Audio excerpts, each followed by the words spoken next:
తెలియజేస్తున్నాను. అయితే కొరింథీయులకు రాసిన పత్రిక అపోస్తులైన పౌలు కొరింథీ సంఘానికి రాస్తాడు. అయితే మొదటి పత్రికలో 16 అధ్యాయాలు 437 వచనాలు ఉన్నాయి. అదేవిధంగా రెండవ పత్రికల మొదటి పత్రికల 16 అధ్యాయాలు 437 వచనాలు, రెండవ పత్రికలో 13 అధ్యాయాలు 257 వచనాలు ఉంటాయి. అయితే మొదటి పత్రికల అపోస్తులైన పౌలు కొరింథీ సంఘాన్ని చాలా మెచ్చుకుంటున్నారు. ఫస్ట్ అధ్యాయంలోనే ఉంటది. వీరు వాక్యం చెప్పగలరు, ప్రవచింపగలరు, ఆత్మీయంగా చాలా ఎదిగి ఉంటారని చెప్పాడు. తర్వాత వాళ్ళ ఆత్మీయ స్థితి రోజు రోజుకు ఇంకా దీనంగా అయిపోతుంటది అనమాట. అలా ఆ పత్రిక ద్వారా మరి ఆ సంఘానికి హెచ్చిస్తాడు, సిగ్గు లేదా అని చాలా కఠినంగా చెప్పాడు అనమాట అపోస్తులైన పౌలు.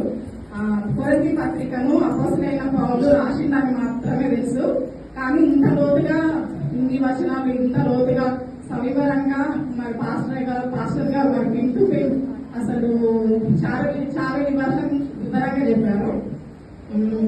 నాకు బాగా నచ్చిన అంశం ఏంటంటే కొరింథీ సంఘం కన్నా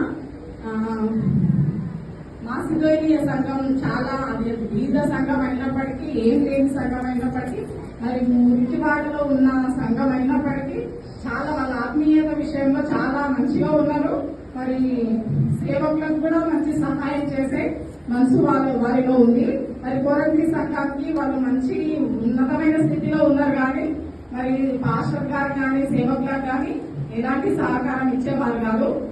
దాని ద్వారా మేము నేర్చుకున్నది ఏంటంటే అసలు మన బీద స్థితిలో మరి అంత బీద స్థితిలో అయితే లేము, మిడిల్ క్లాస్ లో ఉన్నాం. మరి లేని పూటకు లేని వాళ్ళు కూడా మరి అది మాసిదోనియ సంఘం వాళ్ళు ఎంత ఉంటే అంత మరి దేవునికి సమర్పించుకున్నారు. వాళ్ళు మరి హృదయం కూడా మంచి తలంపులతో మరి మంచి ప్రేరేపణ కలిగి ఉన్నారు. కొరింథీ సంఘం ఫస్ట్ లో మంచిగా ఉన్నా కానీ తర్వాత వాళ్ళ దీనస్థితిగా పడిపోయింది. తర్వాత మన అపోస్తులైన పౌలు ఎంతగానో మరి హెచ్చరించి ఆ పత్రికను రాయడం జరిగింది. నేను ఈ పత్రిక ద్వారా చాలా విషయాలు నేర్చుకున్నాను. మరి మాసిదోనియ సంఘం బీద సంఘం అయినప్పటికీ తగ్గించుకొని ఉన్నారు. అతి సంఘం వలె మన ఫిలదెల్ఫియా సంఘం కూడా ఉండాలని కోరుకుంటున్నాను. నాకు ఈ చిన్న అవకాశం ఇచ్చిన పాస్టర్ గారికి చిన్న సాక్ష్యం దేవుడు దీవించుకున్నాను.